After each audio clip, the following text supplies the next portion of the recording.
teman-teman relawan Jokowi maupun rakyat Indonesia yang mencintai Jokowi dan menyayangi NKRI. Assalamualaikum warahmatullahi wabarakatuh. Pagi hari ini saya mau mengucapkan selamat merayakan Hari Raya Idul Adha. Semoga dengan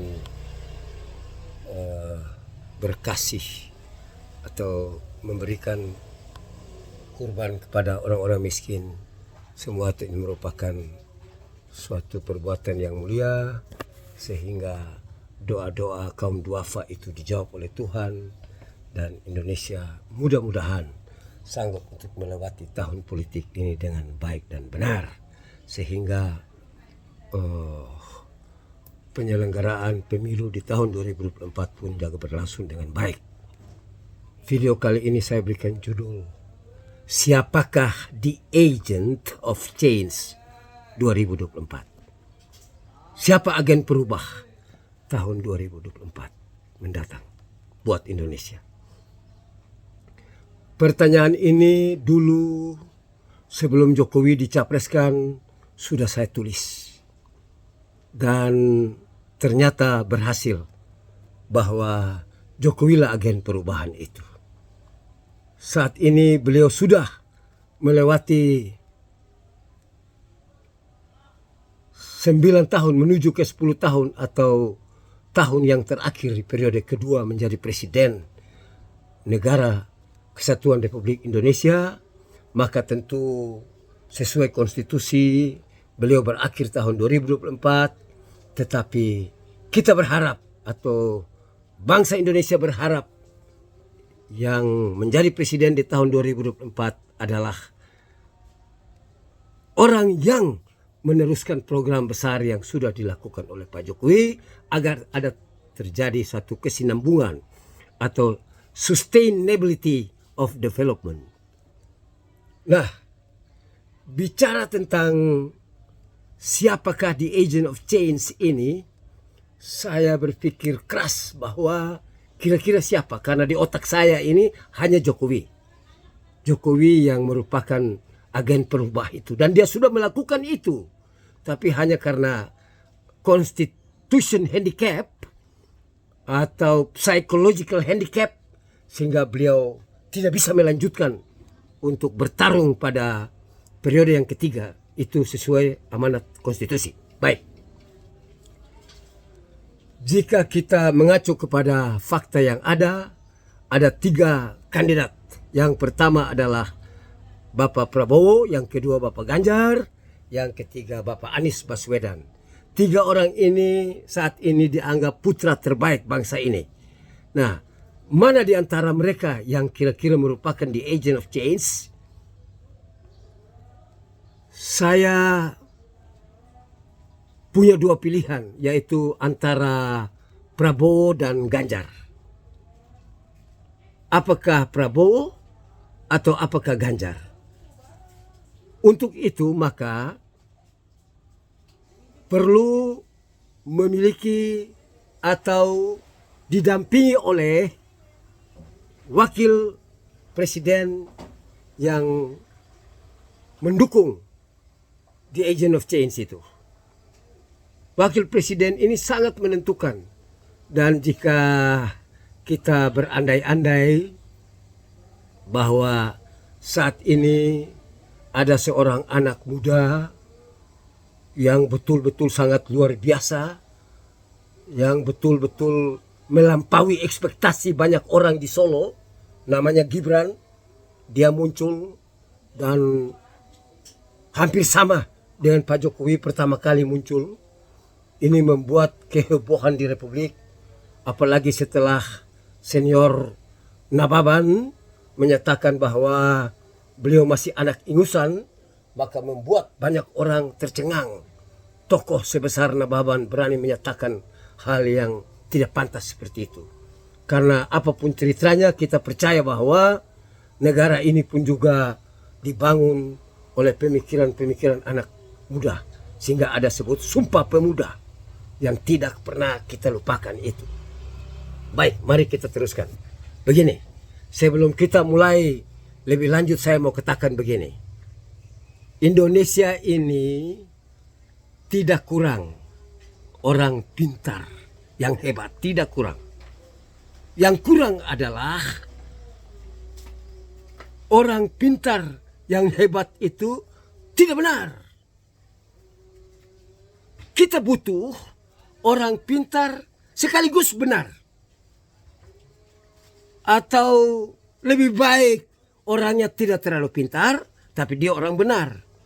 Ini sebenarnya hasil dari nation and character building secara tidak langsung. Indirect. Saya menganggap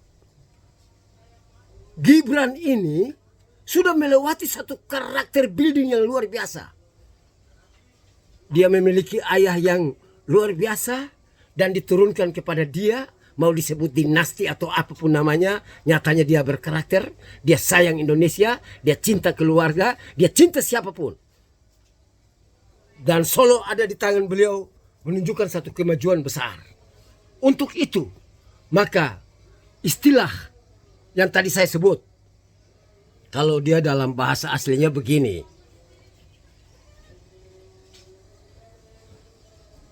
it is wise to be important, but it is more important to be wise. Adalah bijak menjadi orang penting atau orang pintar itu. Tetapi adalah maha penting menjadi orang bijak. Gibran ini sangat bijak. Dia anak muda yang bijak, dia pantas untuk dijadikan kandidat wakil presiden. Kalau hanya handicap atau rintangannya di umur bisa diatur.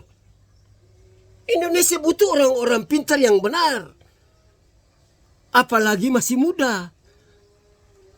Bonus demografi kita pun juga menunjukkan bahwa anak muda terlalu banyak. Oleh karena itu ya sedikit pantaslah kalau memang anak-anak muda yang cerdas pintar itu memimpin republik. Kita orang-orang tua ini hanya harus tahu diri. Tenaga sudah berkurang. Pikiran pun juga sudah tidak cemerlang pada saat masih menjadi muda dulu. Oleh karena itu harus mendukung anak-anak muda ini yang potensial. Bukan berarti orang-orang tua itu tidak benar. Tetapi ada orang-orang tua yang tidak benar. Itu satu. Kalau kita bicara tentang siapakah the agent of change ke depan nanti. Nah, mari kita lihat lagi, kita nyimak apa yang merupakan adagium tua sekali, tetapi masih berlaku sampai saat ini. Mas, itu datang dari Amerika Selatan atau Amerika Latin. Di sana dinyatakan bahwa tidak ada suatu bangsa pun yang terkebelakang. Yang ada adalah bangsa yang salah urus. There is never underdeveloped country. There is only undermanaged country. Ya mungkin bangsa atau negara Indonesia ini pernah salah urus sehingga reformasi itu ada, kita akui itu. Dan apakah di era reformasi ini sudah on the track? Masih perlu dijawab dengan benar. Dan di akhir kepemimpinan Pak Jokowi ini saya merasa bahwa reformasi sudah mulai on the track. Tetapi belum. Kita berharap pengganti Pak Jokowi yang merupakan the agent of change itu dapat meneruskan ini, pembangunan ini. Kalau memang ada yang baru silakan, tapi yang lama itu tentunya harus dijaga dengan baik, di maintenance dengan bagus agar supaya bangsa ini memiliki rasa tanggung jawab besar terhadap apapun juga. Berapa banyak pun juga biaya yang sudah dikeluarkan untuk membangun hal-hal super besar seperti ini. Contoh IKN. IKN itu harus jadi. Harus jadi. Ibu kota baru itu.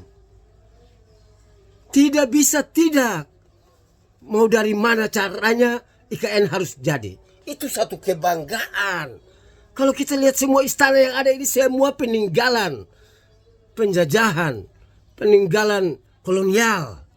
Dan kalau bisa dilakukan dengan baik atau dibuat oleh Bapak Presiden, maka itu merupakan suatu terobosan baru sebagai anak bangsa. Kita mampu untuk berada dalam persaingan tingkat tinggi atau internasional. Atau kita mampu untuk menyiapkan diri kita menuju kepada negara maju.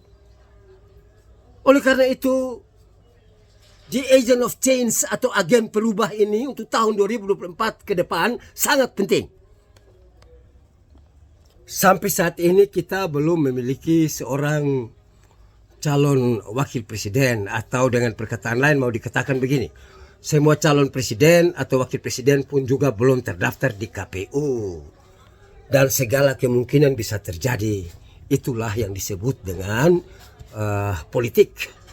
Politik is the art of making impossible things become possible. Hal-hal yang tidak mungkin lainnya bisa terjadi. Dan itu sah-sah saja dalam politik. Dalam dinamika politik, tidak usah kaget dengan hal-hal yang terjadi tiba-tiba, itu biasa.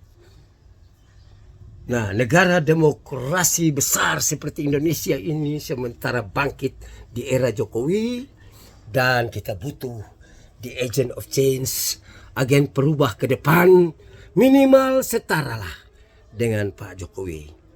Kalau kita mau cari orang-orang besar, orang-orang unggul, orang-orang jenius, orang-orang pintar untuk memimpin Indonesia, tapi mereka tidak benar, untuk apa? Yang kita butuh adalah, sekalipun orang itu tidak terlalu pintar, tetapi dia orang benar. Tetapi lebih penting dari itu adalah kita membutuhkan orang pintar yang benar, yang anggap telah melewati suatu mentally revolution, melewati suatu nation and character building, dan dia dapat betul-betul melaksanakan clear and good governance atau good corporate di perusahaan swasta. Sehingga negara ini betul-betul berdaulat dan disegani. Selama masih ada mafia-mafia, khusus mafia tanah yang tidak tahu malu, merampas tanah rakyat, dan menganggap bahwa apa yang mereka lakukan ada benar, sebenarnya satu kalimat tepat buat mereka. Go to hell with your fucking stupid man.